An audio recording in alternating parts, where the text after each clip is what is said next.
자, 스프링 MVC 프로젝트를 진행하는 방법을 처음부터 예제까지 한번 쭉 진행을 합니다. 현재 사용하는 프로그램 버전은 JDK 1.8 버전이고요. 이클립스는 2020년 6월 버전 4.16 버전입니다. 이렇게 준비해 놨고 톰캣 버전은 9.0 버전을 활용하고 있어요. 자, 먼저 해야 되는 거는 메이븐 프로젝트를 만듭니다. 원래 실제로 요즘에 스프링 가지고 프로젝트를 하실 때는 스프링 MVC라고 하는 이름의 프로젝트를 직접 생성하기도 하고요. 그게 아니면 스프링 부트라고 스프링을 조금 더 쉽게 사용할 수 있게 만들어진 녀석인데, 이걸 기반으로 프로젝트를 진행하는 게 요즘에 많이 있을 거예요. 근데 처음 공부할 때는 스프링 MVC를 이해하기 위해서 메이븐 기반의 설정도 이것저것 하나하나 다 하고 진행하는 방식으로 소개를 하려고 합니다. 그래서 메이븐 프로젝트라는 걸 먼저 선택을 하시고, 메이븐 프로젝트에서 크리에이트 심플 프로젝트를 누르겠습니다. 넥스트. 그룹 아이디 부분에는 보통 자신이 사용하는 도메인 이름을 역으로 작성하는 게 일반적인데, 우리는 딱히 지금 도메인이 없으니까 아무거나 작성을 해도 될 것 같아요. 이렇게 작성하겠습니다. 아무거나 적어도 됩니다. 아티팩트 아이디는 프로젝트의 이름, 스프링 MVC에 대한 예제다, 이렇게 해놓고, 그 다음에 MVC 패턴은 웹 개발할 때 많이 활용을 하죠. 그래서 패키징 방식을 톰캣 같은 웹 어플리케이션에 배포할 수 있게끔 와르라고 선택을 하고요. 나머지는 작성하지 않고 넘어갑니다. 피니쉬.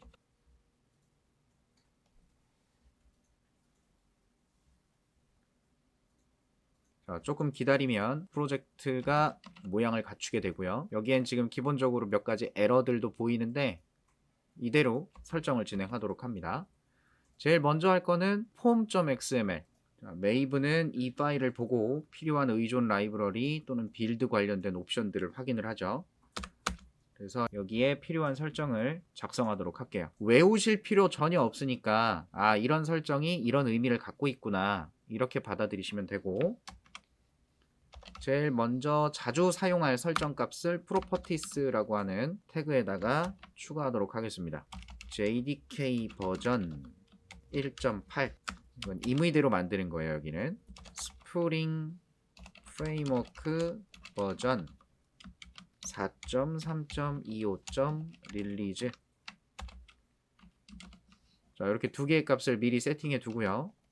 그 다음에 의존 라이브러리 dependencies에다가 스프링 MVC를 위한 의존들을 선언해 줄게요. 그룹 아이디는 org.springframework, 아티팩트 아이디는 spring web MVC, 버전은 이거.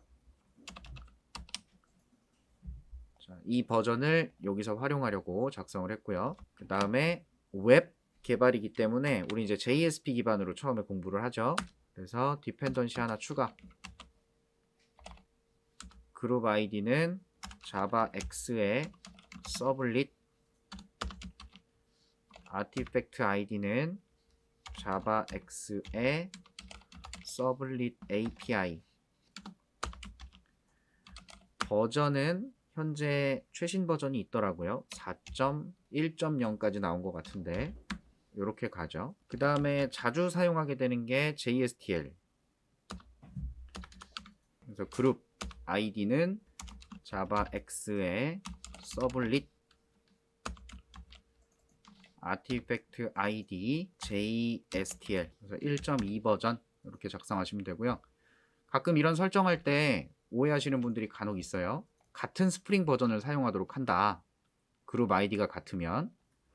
스프링 웹 MVC도 있고, 그 다음에 뭐 JDBC도 있고, 뭐 컨텍스트도 있고, 여러 가지 스프링 관련된 라이브러리들이 있을 텐데, 스프링 관련된 거는 무조건 똑같이 간다고 생각하십시오. 근데 그룹 아이디가 똑같다고 해서 반드시 버전이 같지는 않을 수도 있는 애들이 있는 거예요. 그래서 이런 라이브러리들은 여러분이 구글링을 하시고, 그 다음에 메이븐 리파지토리 있죠. 이런 데서 검색을 하셔야 돼요. 이런 곳 메이븐 리파지토리 여기 가서 여러분이 사용할 라이브러리를 검색을 합니다. 저 같은 경우 이제 스프링 웹 MVC 뭐 이런 걸 써야 된다고 하니까 검색을 하면 이렇게 나와요. 여기서 가장 많이 활용된 것들이 보통 우리가 쓸 것들이라고 보시면 되고, 웹 MVC 눌러보면 버전이 막 이만큼 나와 있어요. 지금 5점대 버전까지 나와 있죠. 스프링 버전이 이만큼 나온 거예요. 근데 우리는 4점대 4.3.25 요걸 활용하고 있고요. 그래서 의존 라이브러리 추가했고, 그 다음에 JDK 버전이 필요합니다. 디펜던시는 지금 이렇게 세 가지: 빌드, 플러그인즈, 플러그인, 아티팩트 아이디는 메이븐 컴파일러 플러그인, 버전은 3.1이다. 외우는 거 아닙니다. 컨피규레이션 설정 정보에 소스는 달러, 저 위에 만들어 놨던 JDK 버전 값을 갖다 활용하고요. 타겟 마찬가지로 JDK 버전, 그 다음에 파일들의 인코딩 방식 UTF-8까지 작성해 주시면 되겠습니다. 요 정도 작성해 주시고, 그리고 여기 지금 와르 부분에 이렇게 빨간 X표가 있어요. 패키징을 웹 아카이브 형식으로 하겠다라고 선언이 돼 있어서, 그러려면 이 프로젝트가 나중에 톰캣 같은 서블릿 컨테이너나 웹 어플리케이션 서버에 얘가 묶어져서 올라가서 서비스가 되는 거거든요. 이걸 배포라고 해요. 그때 배포하는 형식이 이 프로젝트를 .war라는 파일로 만들어서 배포를 하게 됩니다. 그 패키징 하겠다라는 얘기고, 그렇게 하려면 톰캣이 이해할 수 있도록 기본적인 배포 설명자라고 하는 게 필요해요. 여러분이 알고 계시는 web.xml, 지금 이 파일이 없다라고 해서 에러가 나는 겁니다. 웹 XML이 missing, 없다, 이렇게 나오죠. 웹 XML을 만들기 전에 일단 폼.xml 설정들이 적용될 수 있도록 메이븐 업데이트를 먼저 진행합니다. 현재 기본 JRE 시스템 라이브러리가 메이븐의 기본, 이클립스에서 알고 있는 기본 버전이 1.5 버전인 거예요. 그래서 이걸 수정을 해줘야 되니까 폼에 설정된 내용들이 반영될 수 있도록 메이븐 업데이트 해주시고, 그러면 업데이트가 끝났어요. 그리고 나서 요 문제를 해결을 합니다. 메이븐 업데이트가 되고 나서 현재 사용할 버전들이 정상적으로 변경이 되고 라이브러리들이 준비가 되면 프로젝트에 우클릭을 해서 자바 엔터프라이즈 툴즈에 가보면 배포 설명자라고 하는 걸 생성할 수가 있는 메뉴가 있습니다. 그래서 얘를 클릭해 주시면 src 메인에 처음 프로젝트를 만들 때 war라고 선택했기 때문에 자바 리소스 바로 뒤에 웹 앱 폴더까지 만들어져 있었고요. 그리고 그 안에 지금 배포 설명자를 만들기 위해서 웹 inf 아래에 웹 xml까지 만들어집니다. 그리고 이 웹 XML을 열어보면 원래 여러분이 보셨던 형태의 코드로 만들어져 있을 거예요. 그리고 지금 이 서블릿 관련된 라이브러리가 4점대인데 이 설정에 XML 설정도 맞춰줘야만 나중에 문제가 안 생기거든요. 지금 여기 자동으로 만들어진 파일을 보시면 이 설정들 뒤쪽에 버전 정보가 이렇게 써져 있어요. 근데 예전 버전으로 바뀌어 있거든요. 그래서 이거를 지웠다가 다시 한번 만들어 볼게요.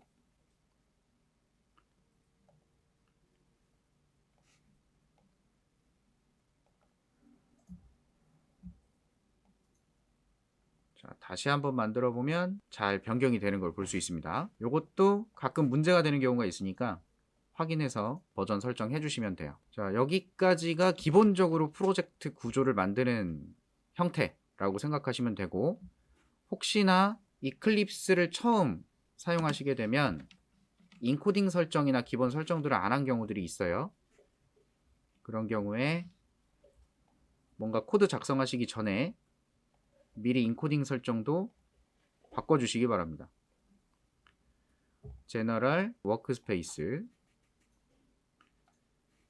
이렇게 돼 있죠.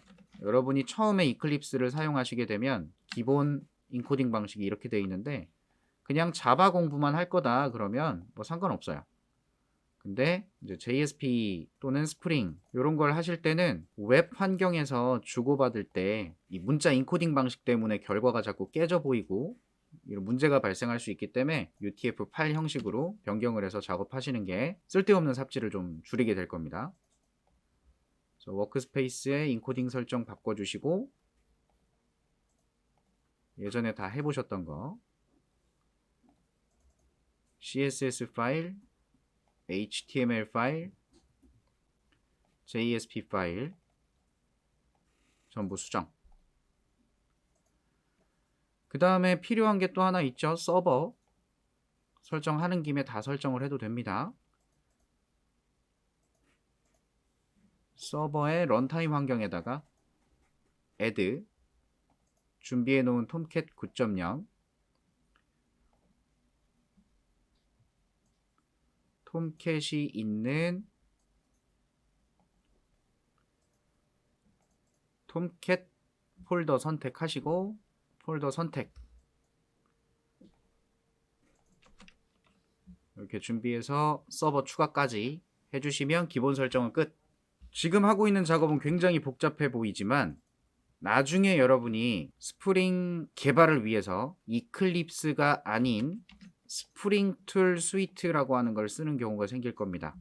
또는 지금 현재 이클립스에 플러그인을 추가해서 STS 환경을 같이 활용할 수도 있거든요. 그렇게 되면 지금 했던 모든 작업들은, 지금 하고 있는 모든 작업들은 스프링 MVC 프로젝트라고 하는 걸로 만들면 다 세팅이 돼요. 그렇게 하면 편하지만 아주 기본부터 한번 훑어보고 가자. 그래서 이렇게 작업을 하고 있는 겁니다.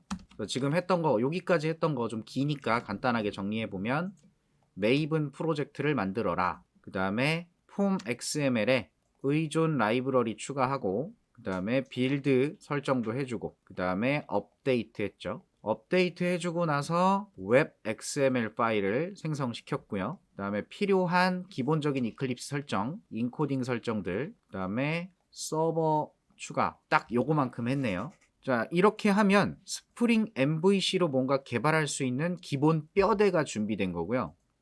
이제부터는 스프링 MVC를 사용하는 코드들이 추가가 돼야 됩니다. 우리 이제 웹 개발을 해야 되는 건데, 서블릿을 공부해 보신 분들은 다 아실 거고, 서블릿 공부 안 해보신 분들은 공부하고 오셔야 돼요. 서블릿을 모르면 스프링 공부할 때 굉장히 힘듭니다. 대충이라도 서블릿 개념을 알고 계셔야 돼요. 그래서 제일 먼저 써주는 작업은 프론트 컨트롤러 역할을 하는 스프링에서 제공하는 디스패처 서블릿이라고 하는 것을 정의해야 됩니다. 지금 작성하는 거 누누이 말씀드리지만 외우실 필요 없습니다. 서블릿 네임은 여러분이 원하시는 대로 적어주시고, 나중에 스프링 공부할 때 아까 프로젝트가 자동으로 만들어진다고 했었는데, 그렇게 되면 거기에도 이 설정들이 다 만들어지거든요. 거기서는 뭐 이렇게 앱 서블릿 이렇게 만들어지는 걸로 제가 기억을 하고 있는데, 이름은 상관없어요. 그리고 이때 사용되는 서블릿 클래스가 스프링에서 제공되는 클래스가 됩니다.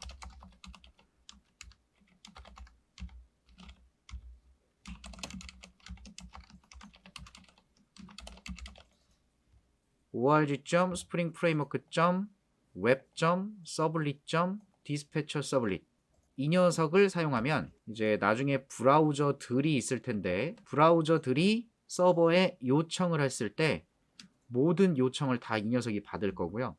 받아서 여러분이 만든 별도의 컨트롤러 역할을 하는 애들한테 알아서 넘겨줄 겁니다.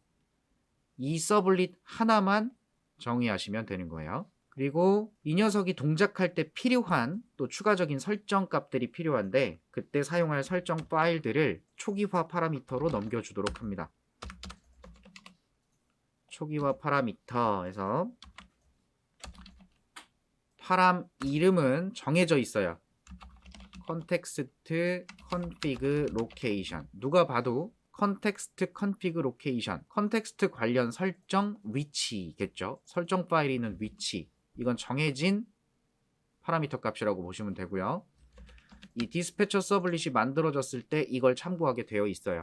그래서 여기다가 파람 밸류는 파일이 하나일 수도 있고 두 개일 수도 있고 세 개일 수도 있고 여러 개일 수도 있는데 나중에 여러분이 STS로 자동으로 프로젝트를 만들었을 때 생성되는 스프링 MVC 프로젝트로 생성했을 때 자동으로 생성되는 값들 기준으로 만들 겁니다. 그래서 여기다가 클래스 패스 해서 땡땡 하고 XML 파일이 어디 있는지 적어주는 경우에는 이 클래스 패스에 해당하는 경로는 기본적으로 프로젝트에서 src main의 resources 요 안을 얘기합니다. 여기에 있는 설정 파일들이다 라고 식별을 하는 거예요. 이렇게 설정할 수도 있고 이제 웹 관련된 설정이니까 이쪽으로 빼는 경우가 있어요. 나중에 자동으로 만들어진 애들은 다 그쪽으로 가기 때문에 저는 그걸 기준으로 잡아드립니다. 웹 inf 안에 스프링이라는 폴더를 만들고요. 스프링 폴더 안에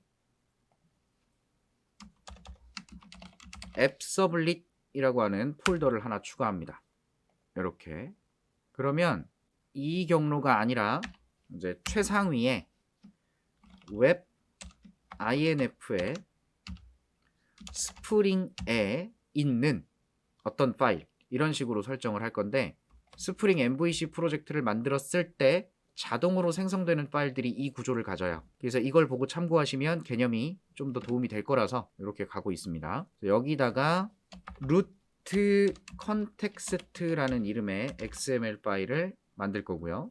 그리고 동일한 위치가 아닌 앱서블릿이라는 폴더 안에다가 이 폴더에다가는 서블릿 컨텍스트라는 이름의 XML 파일을 만들 거예요. 이 두 개의 파일을 읽어드려서 디스패처 서블릿이 동작할 수 있게 만들어주자. 이런 설정이 됩니다. 그리고 이 녀석은 서비스가 시작되자마자 서블릿 컨테이너가 로딩할 수 있도록 load on startup 이라고 하는 걸 적어줍니다. 그래야 서비스가 시작하자마자 이 디스패처 서블릿이 설정 파일 읽어서 준비가 될 거예요. 자, 그러면 이 서블릿은 언제 어떤 요청을 처리할 거냐라고 서블릿을 매핑해야 되겠죠. 서블릿 매핑. 서블릿 이름은 앞에서 만든 이 서블릿을 사용할 거고 이 서블릿이 언제 동작할 거냐 URL 패턴 슬래시. 자, 이렇게 하면 슬래시 매핑은 디폴트 서블릿으로 동작합니다. 요 슬래시로 매핑을 하면 디폴트 서블릿으로 동작을 합니다. 무슨 말이냐면 아까 말씀드린 모든 요청을 처리하는 역할을 얘가 한다. 이런 뜻이 되는 거예요. 그리고 모든 요청에 추가적으로 필터를 하나 적어주는데 인코딩 필터를 정의해 주는데 이 녀석은 UTF-8로 모든 문자 인코딩을 결정짓게 필터를 추가해 주세요.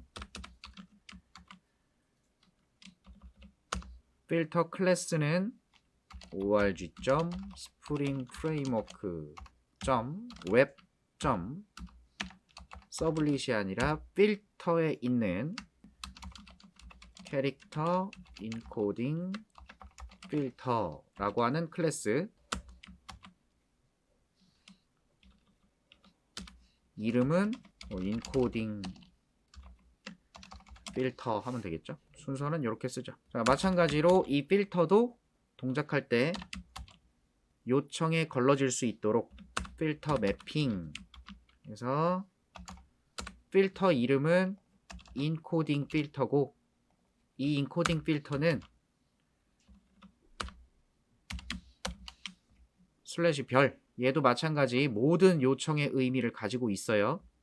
모든 요청의 의미를 가지고 있는데 이 슬래시와 약간 차이가 있는 것은 슬래시만 적용하면 디폴트 서블릿이라는 규칙이 동작이 되고요. 모든 요청을 다 받아요, 진짜로.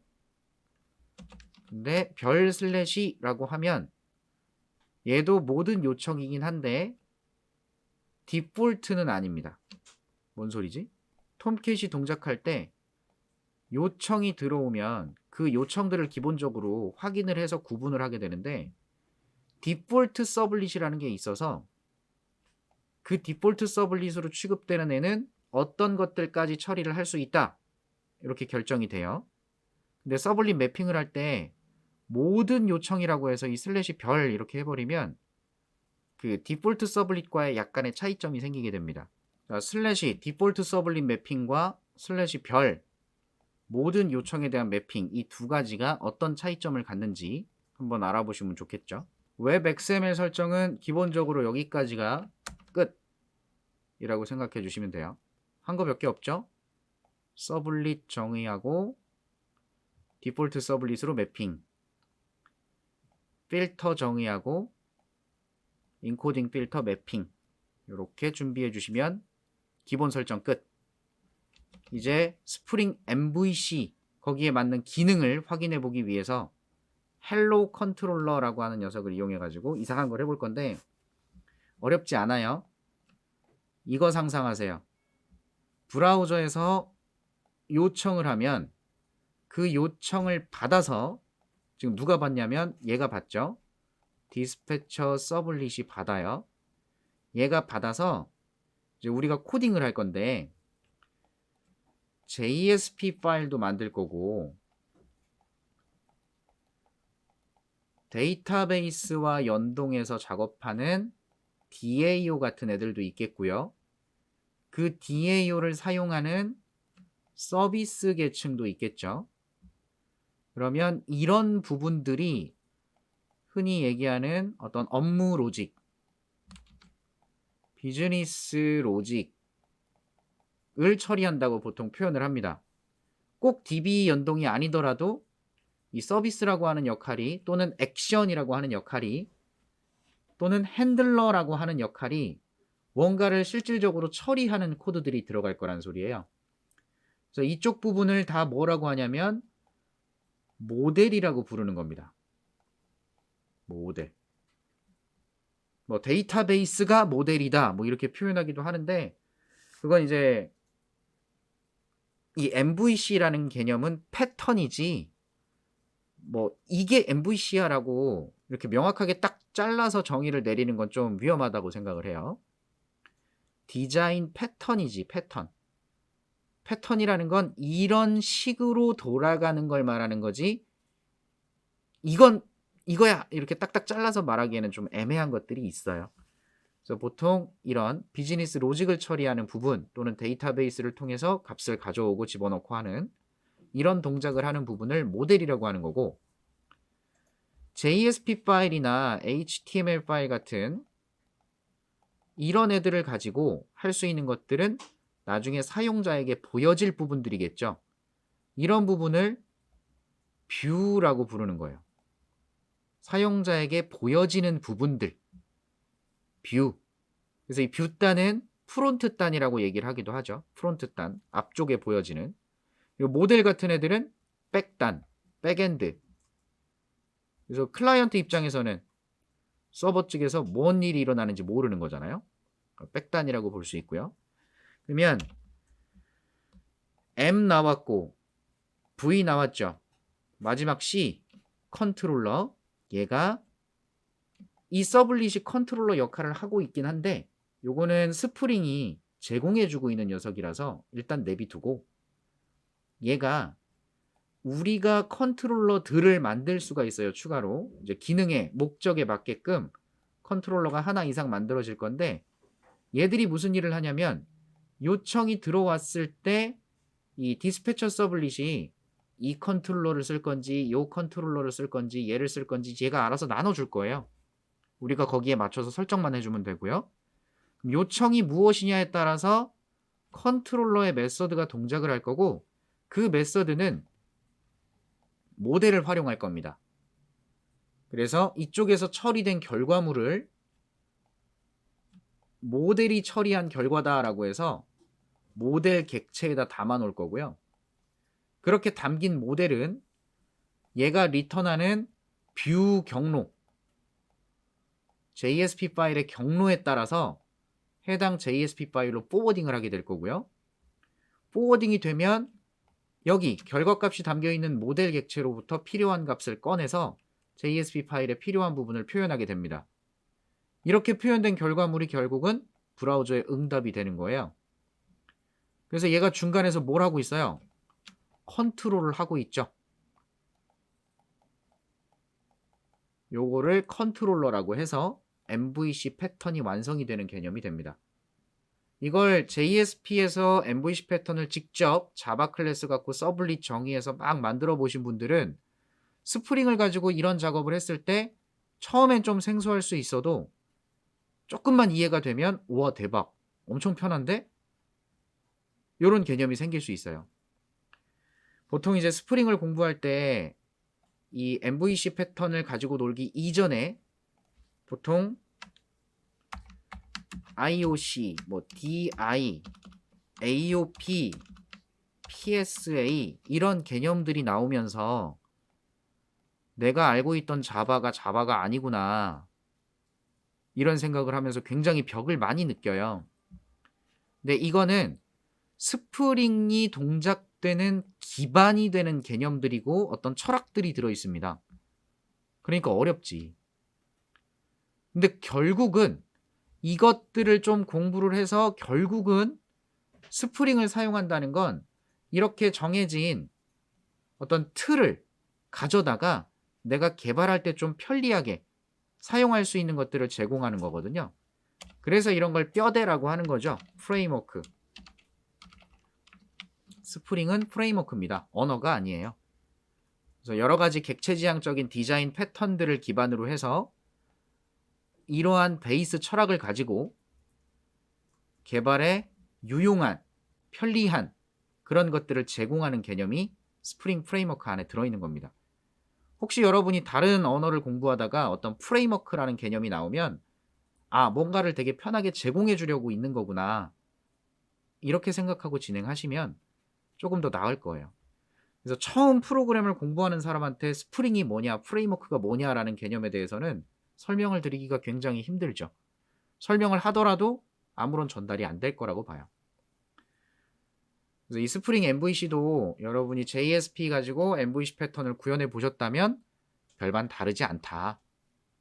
그리고 이런 개념들을 공부하려면 결국은 자바를 깊이 공부를 해야 되고 자바의 중요한 개념 중에 하나인 리플렉션이라는 개념이 있어요. 요걸 이해하시기 위해서는 클래스라는 클래스가 무슨 일을 하는지에 대해서 이해를 하시다 보면 많은 도움이 될 겁니다. 그리고 XML에 이런저런 설정하는 그런 문법들도 좀 편하게 받아들이셔야 되고 그 다음에 어노테이션을 쓰는 것들 있죠. 골뱅이 붙여서 이 어노테이션이 무엇인지도 한 번쯤은 정리해 둘 필요가 있겠죠. 개념만. 어차피 스프링에서 제공되는 어노테이션을 내가 활용만 할 뿐이니까. 이런 생소한 부분들을 여러분이 어느 정도 깔고 계셔야 이 스프링을 사용하는 데 도움이 많이 될 겁니다. 여하튼 이렇게 돌아가는 개념을 이제 이 프로젝트 기본 구조에다가 작성해 보려고 하는 거예요. 드디어. 제일 먼저 할 것들. 우리 지금 웹 XML에 설정 파일이 2개가 있어야 된다라고 써져 있습니다. 설정 파일 2개. 요거 조금 이따가 만들어 보고요. 일단 소스 코드부터 하나 만들고 갈게요. 패키지로 관리를 하고요. 패키지는 3단 구성 이상을 추천합니다. 그래서 만약에 뭐 네이버에서 프로젝트를 한다 그러면 com.naver. 어떤 프로젝트 뭐 이런 식으로 3단 구성으로 가져가게 해요. 그 이상으로 갈 수 있게. 이래야 중복이 최대한 줄어드는 형식으로 도메인 이름을 활용하도록 합니다. 네, 우리는 혼자 연습하는 거니까 굳이 뭐 그렇게까지 안 하셔도 괜찮고요. 저는 처음에 프로젝트를 만들 때 사용했던 이 그룹 아이디가 있었죠. 요걸 기반으로 갈게요.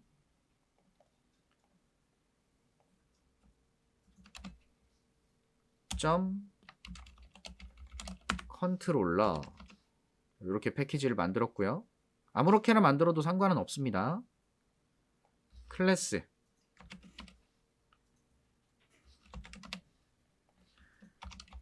헬로 컨트롤러라고 정의를 하고 이 헬로 컨트롤러에다가 얘가 컨트롤러 역할을 한다고 했어요. 브라우저에서 요청이 들어가면 다 톰캣이 받을 건데 톰캣이 받아서 제일 먼저 누구한테 주게 되냐면 디스패처 서블릿한테 준다는 겁니다. 얘가 여기로 요청을 전달하게 할 거란 소리예요. 내가 만드는 컨트롤러. 그리고 얘는 모델을 사용하겠죠. 결과 받으면 뷰를 선택해서 응답에 활용하겠죠. 사실 일로 오지는 않고요. 바로 이렇게 가겠죠. 이걸 톰캣이 다 알아서 해주니까. 이런 걸 적습니다. 얘는 컨트롤러야 라고 적어주는 거고, 그 다음에 브라우저에서 서버에 무언가를 요청한다. 이때 가장 중요한 개념은 request URL. 경로가 뭐냐? 어떤 자원을 요청하는 거냐? 그래서 주소창에 적히는 것들 있죠? 그 정보가 중요하고요. 그 다음에 메서드, get이냐, post냐, push냐 뭐 이런 것들 있죠? 어떤 메서드인지 이게 가장 핵심적인 부분인 거거든요. 이때 서버 쪽에서 이 컨트롤러가 동작하려면 URL이 뭔지를 구분해야 돼요. 그 구분하는 걸 알려주는 역할이 여기에 있습니다.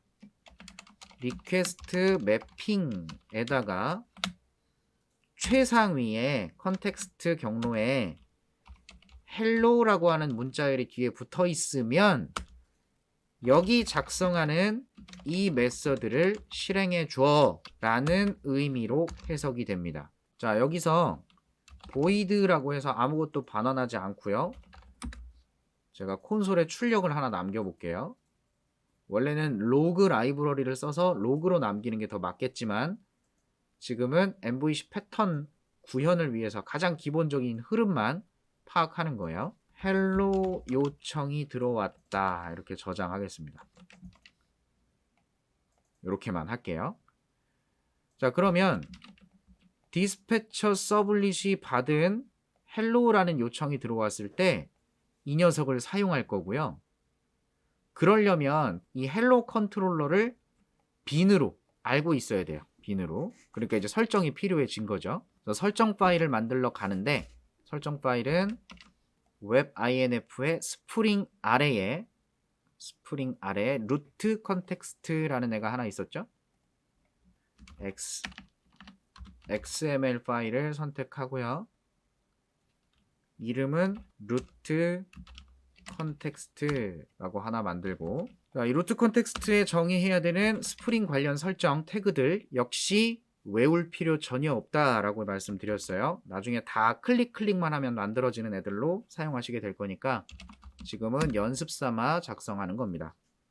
기본 XML 네임스페이스는 스프링 프레임워크.org에 스키마 빈즈라고 하는 네임스페이스가 디폴트고 XML 네임스페이스 기본적으로 활용하게 될 것들만 선언을 할게요. 빈즈가 있고 컨텍스트가 있고, 그래서 디폴트 네임스페이스가 빈즈이기 때문에 프리픽스 이름을 다르게 줘야 되고요. 그리고 이것이 XML 스키마 인스턴스다. XML 네임스페이스 XSI, 여기다가는 XML 스키마 인스턴스다. 요거 하나 적어주고, 여기에는 스키마 로케이션, 어디 가서 어떻게 해석을 해야 되는지 각각을 적어줍니다. 빈즈라는 네임스페이스는 빈즈의 스프링 빈즈.xml 정의된 곳, 이렇게 하나, 요 띄어쓰기로 구분을 하는 거예요. 이거는 그래서 보기 편하게 엔터로 이렇게 쌍 그 다음에 컨텍스트는 컨텍스트다. 그 녀석에 대한 스프링 컨텍스트.xs 데피니션 이렇게 넣고 빈즈 컨텍스트 2개. 현재는 2개만. 나중에 필요하면 여기다 계속 추가하는 거 알고 계시죠? 이렇게 해서 빈즈 태그 영역이 만들어지는 거예요. 여기다가 루트 컨텍스트라고 되어 있기 때문에 루트 컨텍스트는 전역에서 사용할 공통적인 것들을 여기다가 적용하시게 될 겁니다. 이런 설정 파일 하나 주고, 그리고 저는 이거 그대로 복사할게요. 이거 그대로 복사해서 앱 서블릿에다가 추가, 그리고 서블릿 컨텍스트라고 추가, 이름을 바꿔주고요. 여기다가는 좀 다른 형태를 써볼 건데요. 이걸 디폴트 네임스페이스라고 해서 빈즈가 기본이라서 여기에 꺽쇠가로를 딱 열면 빈즈에서 사용하는 것들은 그냥 바로 사용할 수가 있어요. 빈즈에 해당하는 네임스페이스에 정의되어 있는 태그들 식별이 가능하다. 반면에 디폴트가 아닌 애들은 앞에 써져 있는 프리픽스 값을 이용해서 다른 속성들을 정할 수가 있는데, 이 디폴트를 변경해 보겠습니다. 스프링 빈즈는 이제 아래로 내려와요. XML 네임스페이스에 빈즈다. 그래서 이렇게 내려와 주고요. 그러니까 빈즈랑 컨텍스트 이렇게 두 개가 내려왔어요. 디폴트를 뭘로 할 거냐면 빈즈가 아니라 MVC로 할 겁니다. MVC 관련 태그들을 디폴트로 사용하겠다. 그래서 이 녀석과 관련된 로케이션을 또 추가를 하죠. MVC, MVC에 스프링 MVC 이렇게 작성을 하는 거예요. 그리고 저장을 해볼게요. 그러면 지금 현재 뭔가 이상하다 이런 내용이 나오고 있고, 꺽쇠가루를 열어봐도 아무런 내용이 없어요. 자, 요거는 디폴트가 빈즈가 아니기 때문에 빈즈라고 하는 프리픽스를 여기다 적어줘야 됩니다. 이렇게 적어주면 문제가 사라지고요. 여기서 다시 꺽쇠가루를 딱 열어보면, 자, 이제 아까 봤던 알리아스, 빈 뭐 이런 것들이 빈즈라는 프리픽스를 써야만 나오게 돼 있죠. 그리고 안 써도 되는 얘네들은, 안 써도 되는 앞에 접두사가 없는 애들은 MVC 네임스페이스에 정의되어 있는 설정들이다 라고 보시면 되는 거예요. 처음에 공부할 때 이 XML에 대한 이해가 너무 없어서 여기 있는 것 때문에 막 눈 돌아가고 힘들었었거든요. 그래서 대략 이런 정도의 흐름만 알고 계시면 혼자 공부하실 때도 크게 어렵지 않게 해보실 수 있을 거라고 생각합니다. 그래서 여기다가 annotation driven, annotation을 읽어드려서 MVC 관련된 것들이 적용될 수 있게 하겠죠. 그 다음에 default sublit handler라고 하는 거 하나 넣어주시고, 되게 중요한 거 하나 들어갑니다. 뷰 리졸버. 얘가 무엇을 해주는 거냐면, 아까 컨트롤러로부터 요청이 들어오면 헬로에 뭐라고 적어놨냐면 지금 이렇게 적어놨어요. 헬로라는 요청이 들어오면 이걸로 이제 처리할 거라는 소리거든요. 지금은 제가 따로 정의를 안 했기 때문에 void라고 리턴 값을 써놔서 브라우저에 응답할 내용이 따로 없어요. 근데 원래 브라우저에다가는 어떤 JSP 파일의 처리 내용이라든지 아니면 문자열 내용들이 응답이 돼야 되겠죠. 그 응답을 하기 위해서 원래는 스트링 같은 문자열을 반환하게 합니다. 그럼 여기서는 return에서 어떤 문자열을 반환하겠습니다 라고 써줄 건데, 이 문자열의 역할이 뭐냐면 두 가지가 있을 거예요. 나중에 공부하시다 보면. 지금은 JSP 파일의 이름 역할을 하게 될 거고요. 나중에는 다른 방식으로 활용할 수도 있게 되는데, JSP 파일의 이름일 수도 있고 아니면 직접적인 데이터가 될 수도 있어요. 문자열 데이터를 직접 브라우저한테 바로 주는 경우도 있을 수 있습니다. 그래서 지금은 굳이 얘는 설명까지 하진 않고요. 자, hello.jsp라는 파일을 응답해 주게끔 하려면 최상위의 웹 inf에 뷰즈에 뭐 어떤 경로에 있는 JSP 파일이다 이런 식으로 써줘야만 이게 선택되어서 브라우저에 응답하게 될 거예요. 근데 앞으로 만들어지는 컨트롤러가 굉장히 많을 거고, 그 컨트롤러들마다 리퀘스트 매핑 어노테이션이 붙은 메서드가 많이 있을 거예요. 그 모든 애들한테 리턴하는 JSP 파일에 대해서 이렇게 하드 코딩을 해두면 나중에 폴더 구조를 좀 바꿔갖고 JSP 파일을 다르게 관리하고 싶을 때는 어떻게 해야 되겠어요? 이거 컨트롤러 써놨던 거 이거 다 수정해야 되지 않겠습니까? 어휴, 말도 안 되지. 그래서 스프링이 해줘요. 뭘? 요청을 받아서 처리를 했으면 이 사이에서 모델을 갖고 뭔가 처리할 거고요. 결과값을 담아서 JSP 파일을 선택할 때 지가 선택해 주겠대요. 어디에 JSP 파일이 있는지 이 뷰 리졸버 설정을 읽어서 알아서 해주겠답니다. JSP 프리픽스에 이렇게 해서 뷰즈라고 적죠. 뷰들이 있는 곳이니까 이 폴더에서 찾게끔 하겠다는 거예요. 알아서. 내가 여기서 이걸 리턴하면 이 앞에 붙여주겠다고. 스프링이 알아서. 그리고 뒤에 있는 .jsp까지도 지가 알아서 해주겠대요. 그래서 여기다가 suffix라는 속성으로 이렇게 작성을 하죠. 그러면 아까 반환하는 hello라고 하는 문자열에 앞쪽에다가 이걸 붙여주고 뒤쪽에다 이걸 붙여주겠다는 소리예요. 그래서 그 해당하는 파일을 찾아서 브라우저에 응답할 때 활용하겠다. 뷰 리졸버라는 걸 스프링한테 알려주는 거죠. 뷰 해석기, 분석기, 뭐 이렇게 분해기 이렇게 정의를 하는 거예요. 그럼 요만큼만 지금 정의를 해두고 서버를 실행시켜서 한번 헬로라고 요청을 넣어 볼게요. 프로젝트를 서버를 통해서 실행을 하겠습니다. 자, 디폴트 브라우저는 인터널 브라우저 사용하지 마시고 웹 브라우저는 항상 크롬 기반의 애들을 활용하십시오. 자, 그래서 이렇게 준비가 됐고요. 콘솔 한번 볼게요. 콘솔에서 톰캣이 쭉 로그를 남기고 있는데 쭉 남기다 보면 Initializing Spring Framework Servlet 이라고 해서 앱 서블릿이 초기화되고 있는 로그가 보입니다. 이 초기화가 되는 이유는 우리가 웹 XML에 등록해놨던 이것 때문인 거죠. 그래서 프레임워크 서블릿 앱 서블릿이 초기화 스타트. 그래서 얘가 하는 일을 보면 XML 정의 문서를 찾아오고 있는 녀석이 보이네요. 이 경로에 있는 XML 불러드리고 이 경로에 있는 XML 불러드리고 뭔가 설정에 활용을 하겠습니다. 그리고 나서 쭉 내려가다 보면 뭐 URL 관련된 핸들러가 동작을 하고 디폴트 서블릿 뭐 리퀘스트 관련된 핸들러가 동작하고 뭐 이런 식으로 보여지는 게 있고요. 뭐 끝났네요.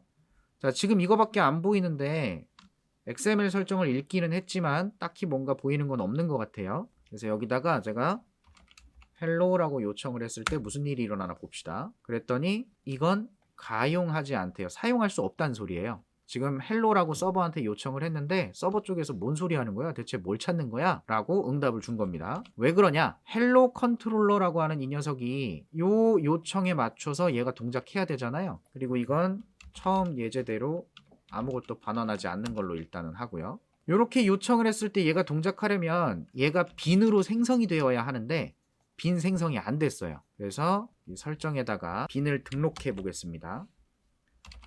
빈즈에 빈이라고 적어야 돼요. 이제는 이 파일에서는 디폴트 네임스페이스가 MVC이기 때문에 MVC에 관련된 태그가 아닌 이상은 전부 앞에다가 접두사를 붙인 형태로 써야 됩니다.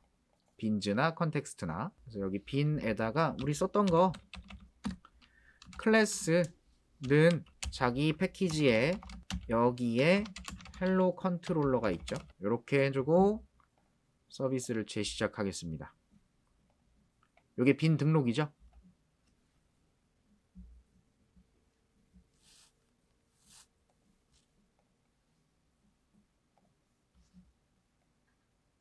자, 이번에는 아까랑 로그가 조금 다른 걸 볼 수 있어요.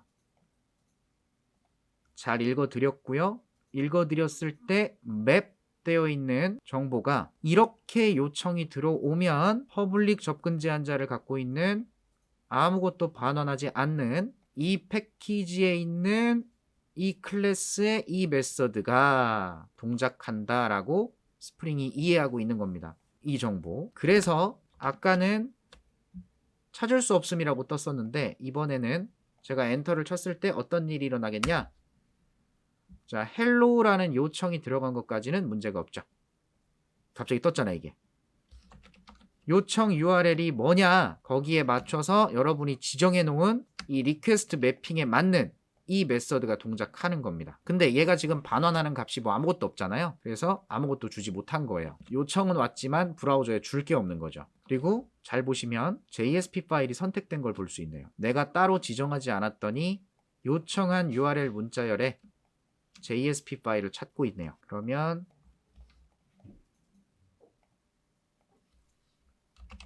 뷰즈 폴더를 만들고 그 뷰즈라는 폴더에다가 JSP 파일을 하나 만드는데 hello.jsp 파일을 만들고요. 안녕하세요 라고 하는 요걸 출력하게 해보겠습니다. 자, hello라고 요청을 하면 hello 컨트롤러에 매핑된 이 메서드가 동작을 했죠. 그래서 hello 요청이 나왔고 따로 반환하는 게 없어서 스프링은 디폴트로 요청 경로에 맞는 JSP 파일을 찾아서 해당 JSP 파일로 브라우저에 응답을 주게 된 겁니다. 정상적이라면 여기다가 스트링, 이게 좀 더 알맞을 것 같아요. 스트링을 반환하게 해서 요청이 뭐냐에 따라 처리된 결과물은 hello2라는 파일로 응답을 하겠다. 이런 식으로 별도의 JSP 파일을 적어주는 거죠.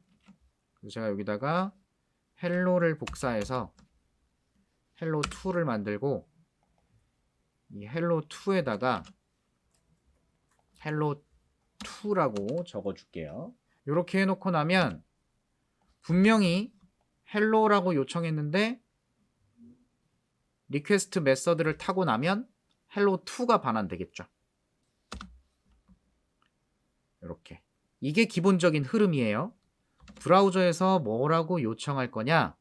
그 요청의 처리를 담당할 컨트롤러가 누구냐? 여기서 매핑이 된 거고요. 이 메서드랑. 그러면 이 내부의 코드는 전부 비즈니스 로직. 여기다가 열심히 로직을 짜는 건 너무 복잡한 짓이겠죠.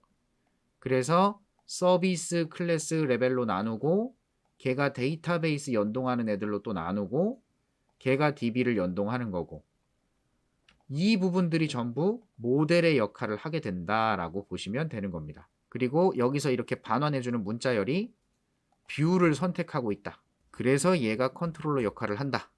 이 흐름을 여러분이 잡으시면 스프링은 재밌습니다. 그래서 여기 추가로 조금 몇 가지를 더 하면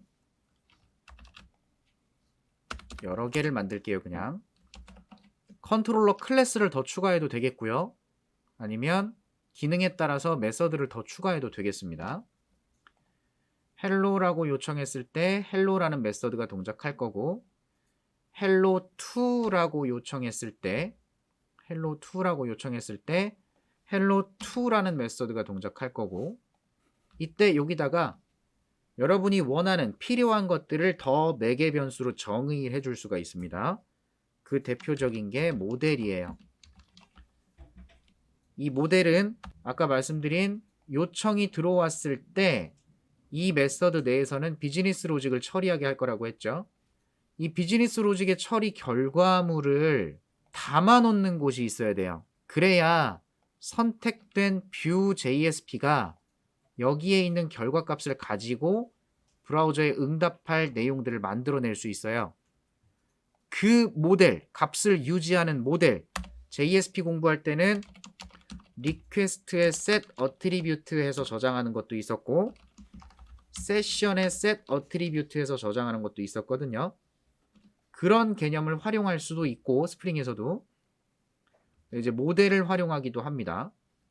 모델을 활용할 거예요. 이 모델을 받겠다라고 하면 스프링이 알아서 모델을 만들어서 넘겨줍니다. 그럼 이 모델에다가 hello2를 요청했다. 모델에다가 add attribute라고 해서 name은 홍길동이다.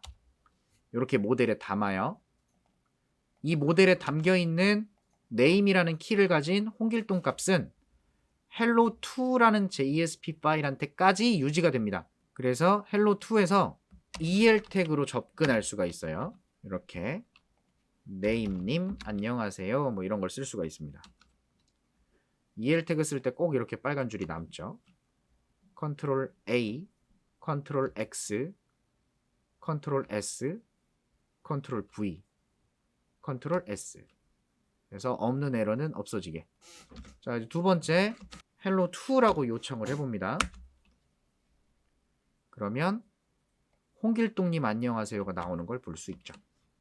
이 흐름만 파악하시면 돼요. 그래서 컨트롤러에 이렇게 계속 뭔가를 추가해서 작성하실 거고, 거기에 작성한 내용이 결국 어떤 값을 받아들일 거고, 어떻게 처리를 해서 값은 어떻게 유지할 거고, JSP를 어떻게 선택할 건지 이 전체적인 흐름만 이해하시면 기능 구현이 굉장히 편해진다는 거예요. 지금도 되게 편합니다. 모델을 쓰고 있어요. 그리고 예전 JSP 방식처럼 쓰고 싶다라고 하시는 분들은 이런 것도 가능은 합니다.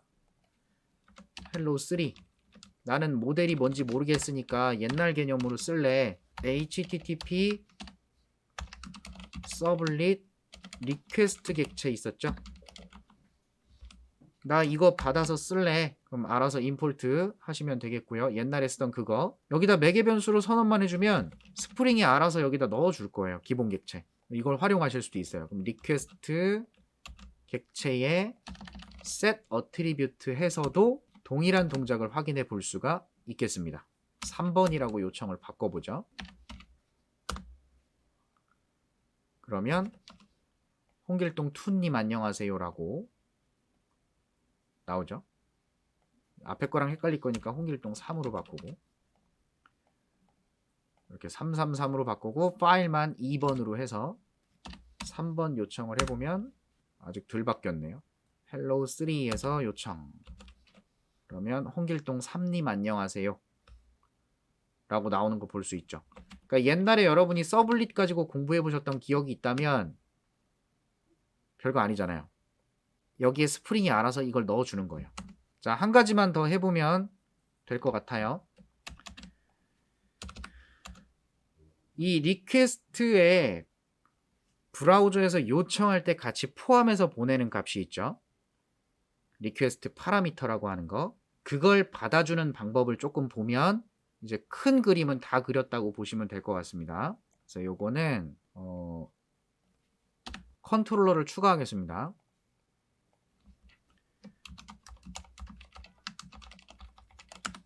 컨트롤러가 여러 개 있을 때 어떻게 사용하는가 똑같아요. 이게 기능이나 목적에 따라서 컨트롤러를 여러 개 만들어주면 되겠죠. 여러분이 만든 모든 컨트롤러는 결국은 디스패처 서블릿이 다 알아서 구분해서 써줄 거니까. 프론트 컨트롤러가 있고 걔가 알아서 우리가 만든 컨트롤러에 리퀘스트 매핑된 메서드들을 잘 선택해서 넘겨줄 겁니다. 그래서 얘도 컨트롤러야 라고 써주고, 이 녀석이 하는 일은 더하기 기능을 하나 추가해 볼 거예요. 리퀘스트 매핑에 /add1 이라고 요청이 들어오면 스트링을 반환할 건데 add1이다. 그럼 얘가 전달받아야 되는 건 http 서블릿 리퀘스트 객체에서 파라미터를 꺼내야 될 거고요.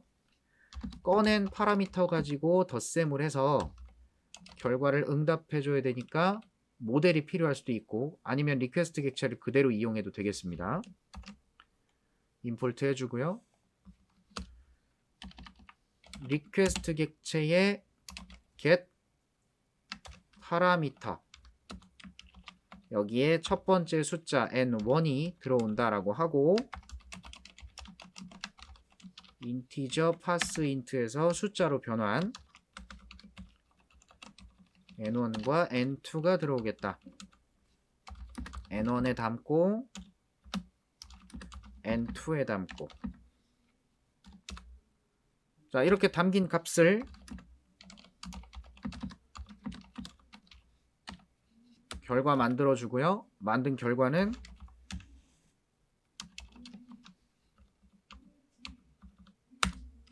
모델에 담아 주겠습니다.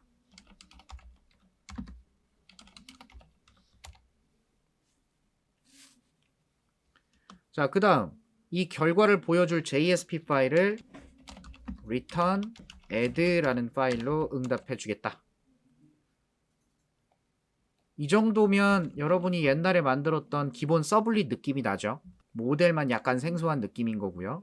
이 JSP 파일한테 값을 유지시키려고 쓰는 겁니다. 자, 그러면 add1이라고 요청했을 때 얘가 동작하게 될 겁니다. 그때 파라미터로 n1, n2를 보내볼게요. add1이라고 요청할 거고요. 요청 파라미터는 n1에 얼마, 그리고 n2에 얼마, 이런 식으로 요청을 하는 거죠. get으로 요청을 하니까 이렇게 해보는 거고, 이게 포스트일 경우에는 여러분이 뭐 폼에다가 값을 하나씩 입력받아서 버튼을 눌러서 서밋을 한다든지, 아니면 자바스크립트를 이용해서 포스트로 전송을 한다든지 그럴 수도 있겠죠. 지금은 MVC 패턴의 흐름이 중요한 겁니다. 자, 이렇게 요청해 볼게요. 엔터를 빵.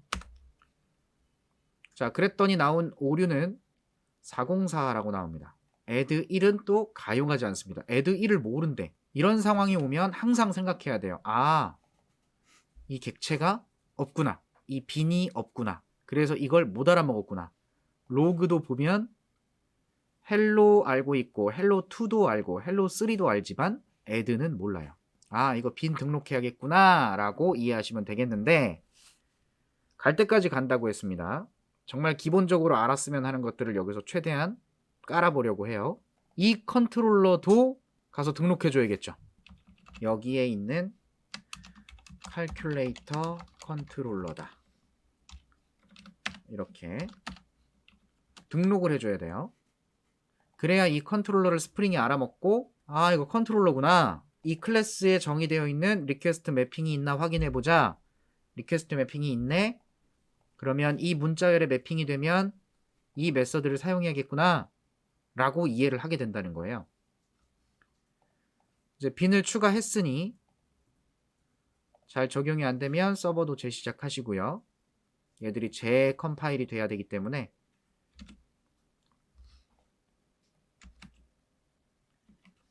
설정 파일이 바뀌면 서버 재시작이죠. 자, 다시 한번 요청해 봅니다. 그럼 이번에는 아까랑은 다른 404가 나왔어요. 같은 404 에러 코드지만 이번에는 JSP 파일을 찾을 수 없습니다 라고 나왔어요. 그렇다는 건 add라는 파일을 찾으려고 했는데 이게 없었다는 소리가 된 겁니다. 거기까지 가보도록 해요. 뭐 여기서 n1에 들어간 값, n2에 들어간 값 출력시켜 보셔도 되겠고요. 그리고 이런 것들을 편하게 확인하기 위해서 여러분은 log4j 또는 log4j2 이런 라이브러리를 활용하시는 걸 이제 추천드리는 거고요. JSP 파일까지 추가하겠습니다. add 얘는 덧셈 결과라고 출력을 할 거고, 덧셈 결과는 result에 들어있죠. result에 들어있습니다. 자, 이 상태로 다시 한번 똑같이 요청. 그러면 덧셈 결과라는 응답을 받을 수가 있어요. 이 파일을 통해서 응답이 된 거죠. 나는 add1이라고 요청을 했고 그 add1을 요청하면서 파라미터를 전달했고, 그러면 스프링에서 전달을 받은 요청을 구분을 해서 이것과 매치가 되니까 이것을 동작시킬 거고, 그때 생성됐던 기본 객체를 꺼내서 전달해 주도록 하니까 파라미터를 꺼낼 수가 있었고요. 꺼낸 파라미터 갖고 계산을 해서 결과 유지할 수 있게 담아두고 이 JSP 파일로 처리해서 브라우저한테 응답까지 준 거죠. 기능 하나 추가하는데 건드리는 부분이 크게 많지가 않아요. 좋죠? 그리고 이 방식은 서블릿을 아는 사람들한테 좀 전달하기 위한 그런 코드 형태가 될 거고요. 사실상 이렇게 사용하지 않고 add2 요청으로 바꿔볼게요. 여기다가 그냥 int 값으로 n1이 들어와야 돼, int 값으로 n2가 들어와야 돼, 그러면 이런 거 안 해도 돼요.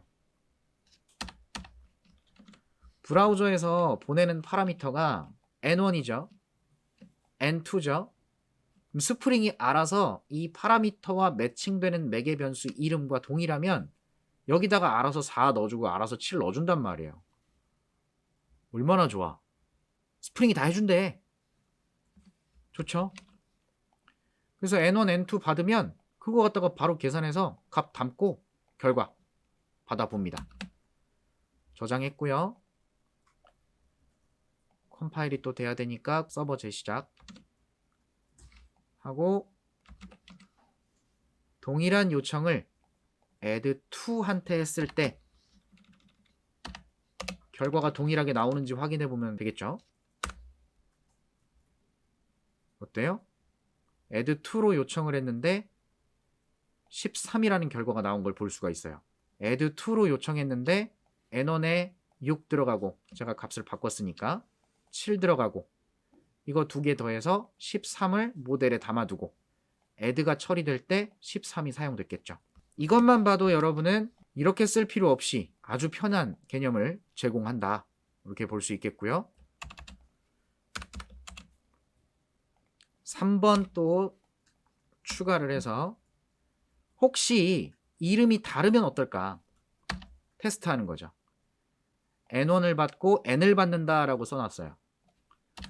이 경우에는 이런 경우에는 내가 파라미터로 이렇게 N2를 보내게 되면 어떻게 될까? 자, 이 파라미터 이름과 이 매핑된 메서드의 파라미터 이름과 매치가 안 됐죠? 이런 건 스프링이 알아서 마법처럼 해주지는 못한다. 그런 거예요. 요청을 해보면 오류가 나버렸습니다. 오류가 난 이유가 뭐냐? 옵셔널 인트 파라미터 n 어쩌고 저쩌고 나오죠? n이라는 변수에 파라미터가 들어오지 못했다. 널 값이 들어왔다. 이런 얘기가 나온 거예요. 이렇게 파라미터 이름이 다를 때 사용하는 게 request param이라는 어노테이션이고 여기에 이름, 파라미터 이름이 n2로 들어온 것, 지금 브라우저에서 날라오는 이름 n2로 들어온 것을 여기 담아라 라는 뜻이 됩니다. 자, 이렇게 추가를 했고 다시 한번 요청을 해볼게요. 분명히 조금 전에 오류였단 말이에요. 왜냐하면 n2라는 파라미터로 요청을 했는데 받아들이는 게 n2가 없어서 n에 들어갈 값이 없었단 말이에요. 그래서 에러가 났는데 request param이라는 어노테이션을 이 변수 앞에 붙여주니까 이름이 n2인 파라미터를 여기다 넣겠다. 이런 게 된 겁니다. 그랬더니 결과가 잘 나오죠. 스프링을 공부하면서부터는 이런 식의 어떤 설정이 추가되고 이런 설정은 이런 의미를 갖는다. 이런 식의 개념들을 하나씩 하나씩 습득하시면서 여러분이 원하는 코드를 작성할 때 여러분이 기능을 구현할 때 스프링이 제공해 주는 걸 얼만큼 많이 알고 어떻게 활용할 수 있는지 그게 중요해집니다. 그러니까 질문을 이렇게 하시면 안 된다는 거죠. 모델을 꼭 써야 되나요? 모델 말고 모델 앤드 뷰라는 클래스도 있어요. 얘는 모델 정보와 뷰 정보를 함께 관리를 합니다. 뷰 정보라는 건 이거 문자열. 그럼 이 클래스를 써야 되나요? 이 클래스를 써야 되나요? 이런 거 물어보지 마시라고요. 여러분이 이 두 녀석의 차이점을 찾아보시고 여러분이 원하는 기능에 맞는 걸 갖다 쓰는 거고요. 파라미터 이름이 다를 때 리퀘스트 파람을 써야 되나요? 아니면 이걸 n2로 바꿔야 되나요? 아니면 얘를 n으로 바꾸는 게 맞을까요? 마음대로 하세요. 정해진 게 없어요. 이런 식으로 돌아가는 흐름이 있고 그 흐름에 맞춰서 사용할 수 있는 도구들이 제공되는 거지 이렇게 써라 저렇게 써라 라는 걸 처음부터 정의하고 시작할 수는 없다라는 겁니다. 정답을 찾으려고 하지 마시고 원리를 이해하시고 그 흐름에 맞춰서 내가 구현하는 기능을 어떤 형태로 구현하는 게 좋을까를 고민하면서 공부하셔야 되는 거예요. 자, 그 다음에 이 정도까지 했으면 큰 흐름은 거의 다 잡힌 거고 여기 들어오는 파라미터가 많을 수도 있어요. 되게 많아 파라미터가. add4라고 하겠습니다. 여기 만약에 파라미터가 n1, n2, n3, n4, n5 막 한 30개 돼요. 그거 일일이 막 해갖고 써주는 거 너무 힘들겠죠. 그래서 사용하는 게 커맨드 객체라는 걸 사용을 합니다. 커맨드 객체라는 건 뭐냐면 좀 전에 스프링에서는 파라미터로 들어온 n1을 요 리퀘스트 매핑된 메서드의 n1에다가 매칭을 시켜서 넣어주죠. 알아서. 이걸 변수에만 해주는 게 아니라 이걸 묶어놓은 객체에다가도 그런 작업을 해줘요. 무슨 얘기냐면 이제 코드로 보시면 돼요. 코드로 보시면 됩니다. 여기다 간단하게 작성할게요. 데이터라는 클래스를 하나 정의를 하고 n1 이 두 개의 값을 묶는 거예요. 여러 개의 파라미터가 목적이 같다면 이렇게 객체에 묶어주시고 getter setter만 잘 만드시면 됩니다. getter setter만 잘 만드시고 생성자는 그냥 디폴트로 쓰셔도 되고 안 쓰셔도 되고 그래요. 자바 이름 규칙 아시죠? 요게 대문자가 되는 거. 자, 이렇게 생긴 애들을 이제 커맨드 객체라고 부르게 되고요. 컨트롤러에서는 저 커맨드 객체에다가 값을 저장할 수 있게 할 수 있어요. 그럼 이 데이터 안에 get n1이 있고 get n2가 있을 수 있겠죠. 이런 걸 커맨드 객체라고 합니다. 요청 파라미터가 n1이니까 set n1을 찾고요. n2면 set n2를 찾는 거예요. 누가? 스프링이 알아서. 4번 요청해 보겠습니다. 4번을 요청하고 값을 바꿔서 전달해 보죠. 그랬더니 4번을 요청했는데 제대로 동작을 했죠. 요게 커맨드 객체가 되는 거예요. JSP를 공부하신 분들은 use bin 해서 액션 태그 써보신 분들 계실 겁니다. set property 이거 해주던 거 스프링도 알아서 해주네요. 그때 사용되는 이런 애들을 커맨드 객체라고 부르는 거예요. 여러분이 이 정도 흐름을 잘 정리하시면 진짜 앞으로 공부하실 때 스프링 MVC 갖고 그냥 막 이것저것 해보실 수 있을 겁니다. 마지막으로 한 가지만 더. 컨트롤러가 추가될 건데 컨트롤러가 추가될 때마다 해줬어야 되는 행위는 이렇게 빈을 등록해주는 작업이었죠. 나중에는 컨트롤러만 있는 게 아니라 서비스 클래스도 있을 거고 그 다음에 데이터베이스에 접속해주는 DAO 같은 애들 저장소와 관련된 리파지토리라고 하는 역할의 애들도 있을 거예요. 그리고 이런 애들 간에는 서로 의존 관계들이 있겠죠. 컨트롤러는 로직을 처리해야 되니까 서비스를 참조해야 될 거고 서비스는 DB 연동이 필요할 때 DAO 같은 걸 참조해야 될 거고 이런 걸 여러분이 여기다가 빈 태그 써가지고 너 만든 거 여기 집어넣어 너는 저쪽에 참조되게 집어넣어 이거 다 일일이 설정해 주는 거 너무 불편하잖아요. 그래서 스프링에서는 이런 태그를 제공합니다. 자, 이거 지워버릴게요.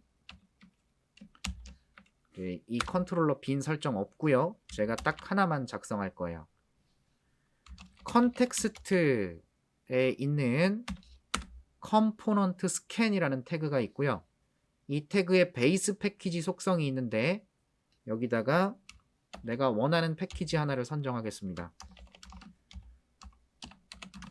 자, 이렇게 적으면 무슨 소리가 되냐? 이 패키지 하위에 있는 클래스들을 다 뒤져서 컴포넌트들을 스캔해라. 이 패키지 아래에 있는 모든 클래스들을 다 뒤져라. 그래서 골뱅이 컨트롤러라는 어노테이션이 붙어 있거나 골뱅이 서비스라는 어노테이션 리파지토리라는 어노테이션 컴포넌트라는 어노테이션 이런 게 붙어 있는 클래스가 있으면 자동으로 빈으로 등록해라. 여러분 지금까지 공부하실 때 빈 선언해서 아이디는 뭐고 클래스는 뭐다 이렇게 써줘야 스프링이 그걸로 객체 생성해서 지가 컨테이너에서 관리하는 거였죠.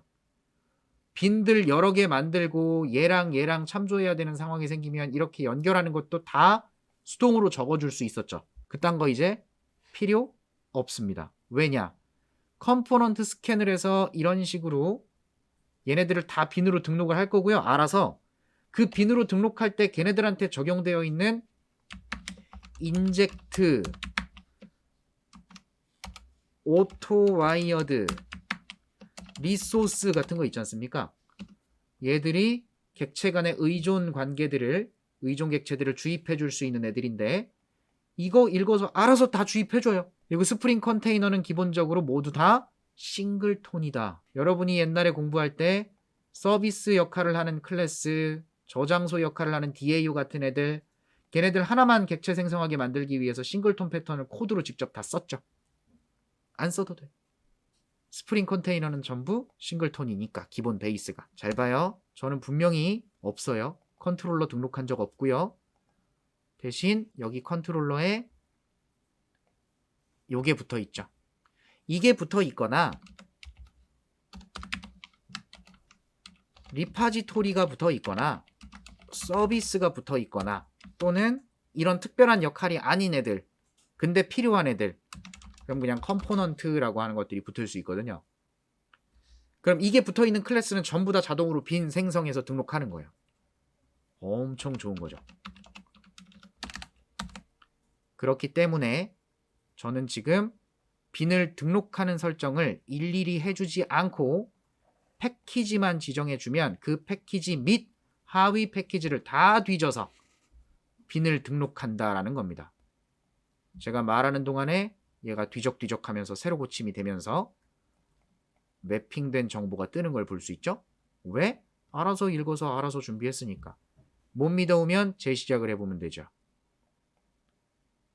재시작을 해서 하나씩 요청해보면 다 들어가는 걸 볼 수 있습니다. 자, 이렇게 콘솔에 매핑된 add 2번, add 1번도 있고 add 3번도 있고 다 들어가죠. 다. add 4번도 있고 헬로도 있고 헬로 2도 있고 헬로 3도 있고 지금 그대로 다 돌아가고 있죠. 그래서 스프링이 제공해주는 것들은 굉장히 많지만 지금 스프링 MVC에서 우리가 알 수 있는 건 정말로 MVC 패턴을 잘 구성할 수 있도록 기본 뼈대 틀을 다 만들어줬잖아요. 여러분은 뭐만 하면 되냐면 지금 여기에 DB 연동을 위한 DAO 리파지토리랑 그 다음에 기능 분류에 따라서 어떤 서비스들만 클래스로 만들어 놓은 걸 패키지로 여기다 포함만 시켜 놓으면 컨트롤러에서 그냥 그거 호출만 하면 기능이 다 동작하는 거잖아요. 그죠? 그래서 결과물은 JSP 파일 만들어서 보여줄 수 있게만 해주면 되고 설정은 빈 등록하는 것도 굳이 직접적인 빈 등록도 이렇게 할 필요가 없잖아요. 단 그런 건 있어요. 내가 정의하는 이런 얘들은 내가 알고 있으니까 컨트롤러 어노테이션을 붙이든 서비스 어노테이션을 붙이든 전부 다 컴포넌트니까 직접 붙여서 생성이 되게 만들 수 있는데 내가 직접 만든 클래스들이 아닌 경우에는 걔가 컴포넌트 스캔에 포함될지 안 될지 알 수 없죠. 그런 것들은 직접 여러분이 빈 해서 적어주실 필요가 있어요. 대표적인 게 데이터 소스 같은 거 DB 접속을 위한 데이터 소스 생성하는 것들은 저 컴포넌트 스캔에 걸릴 수도 있지만 안 걸릴 수도 있고 이런 것들 확인해 봐야 되기 때문에 직접 빈으로 등록하시는 설정도 있겠고요. 그게 아닌 것들은 이렇게 컴포넌트 스캔 갖고 마무리를 지을 수도 있다 라고 이해해 주시면 될 것 같아요. 그래서 요 정도 흐름만 잘 정리하시면 앞으로 스프링 MVC 개념들을 공부하는 데 있어서 아주 편하실 겁니다. 여기까지 잘 정리해 주시기 바랍니다. 좋은 강의들이 되게 많아요. 인터넷에 스프링 관련된 강의가 되게 많은데 저는 정말 그냥 베이스, 기본만 핥을 수 있는 정도만 해서 소개를 해드렸습니다.